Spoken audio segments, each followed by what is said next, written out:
Here it is, April the 10th, the Thursday. I see we're being filmed by the FAU College. And I will welcome you, and we'll start with the Pledge of Allegiance, please. My name is Frank Nash, and I am the president of the Gold Coast Treasure Club of Palm Beach County.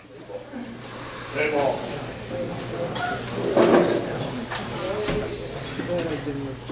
We have a very special evening planned for you all tonight. I see a lot of new faces.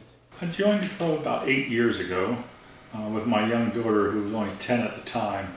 We had just gotten into metal detecting, and we had some very sophisticated machines that we really didn't know how to use.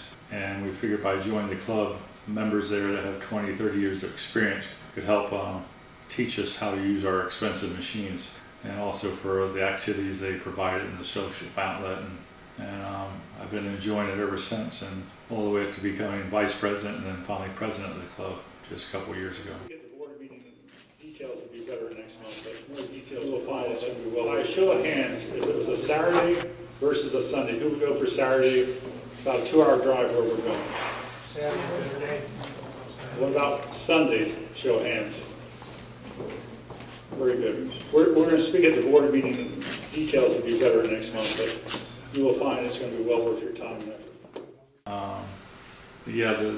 And the Gold Coast Treasure, because the beach along Florida is known as a treasure coast. It basically comes down here near Palm Beach and extends up near St. Augustine from all the shipwrecks in the 1700s with the Spanish ships going back to Spain loaded with silver, mostly silver coins and some gold that they got from the Indians in South America and Central America.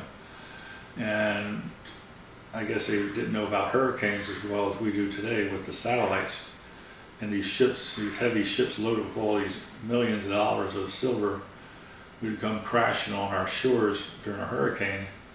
And a lot of that silver was recovered, but there's enough of that silver still in the sand and in the beach and underwater that it makes our hobby more interesting when after a hurricane and as the conditions permit that it's safe to go out there with your machine and see what you might be able to find. You'll find a bit of history.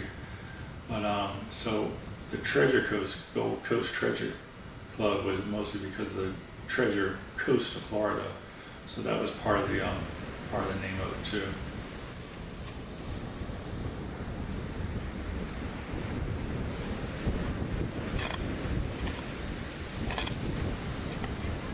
The equipment you use is going to be a metal detector, which is basically a shaft that connects to a detecting unit and also a coil. And what it is an electronic package.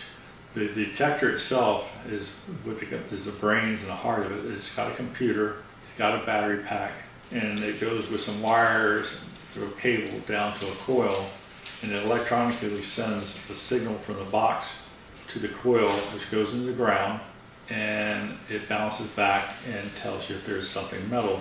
And as it finds a coin, a ring, a piece of metal, it gives you a beat or a signal or a tone. The other thing you probably see a lot of people, they have the headphones. It's a nice accessory because the headphones prevents the wind noise from interfering with listening to a subtle signal.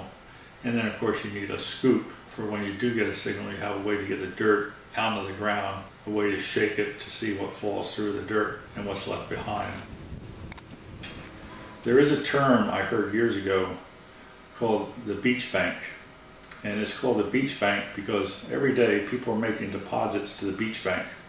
Whether they lose a piece of their jewelry by mistake, they drop some money out of their pocket, they may lose their car keys, and they're making deposits to the beach bank. I come along with my ATM machine, which is my metal detector, and I'm making some withdrawals. And we also provide the service of helping people find the things they lose. They can call the people in our club, and we come out there and help people locate what they lost. It's kind of like a community project to help people. It's all for free, and we're just happy to help people reunite with their car keys, or maybe a wedding ring that's been in their family for maybe 80 years. And the happiness you see on people's faces when you actually find something they lost in the beach is rewarding enough. It's just a very satisfying experience. Do the members find historical treasures? Sometimes yes. Mostly that depends when after the weather, a bad storm has gone through, a lot of that stuff is unearthed. And if it is, we of course call the state and tell them we have it, and they use it for where they do with their archaeological sites, because we're not really allowed to keep that, and it's something that we abide by the laws with the historical sites. I stated earlier, our club meets one day each month, which is a second Thursday of every month from 7:30 to approximately 9:30.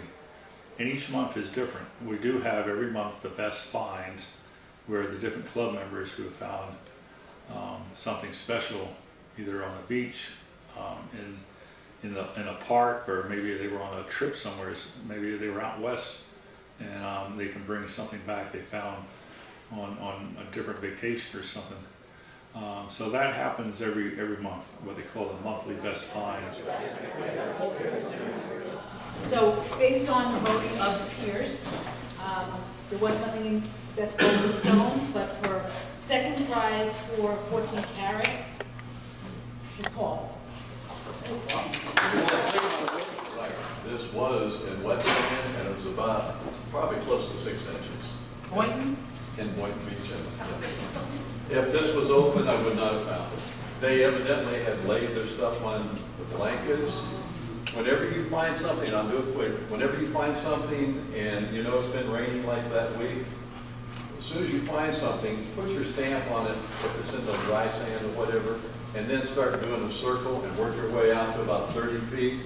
If they'd done this, there's another one there somewhere, but unfortunately this was wet sand, so they must have,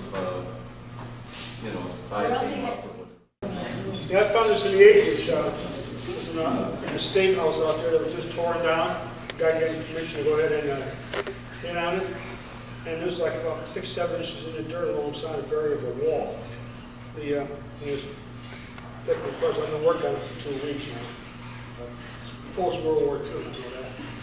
And first prize for costume jewelry is Steve Hamill. I would say.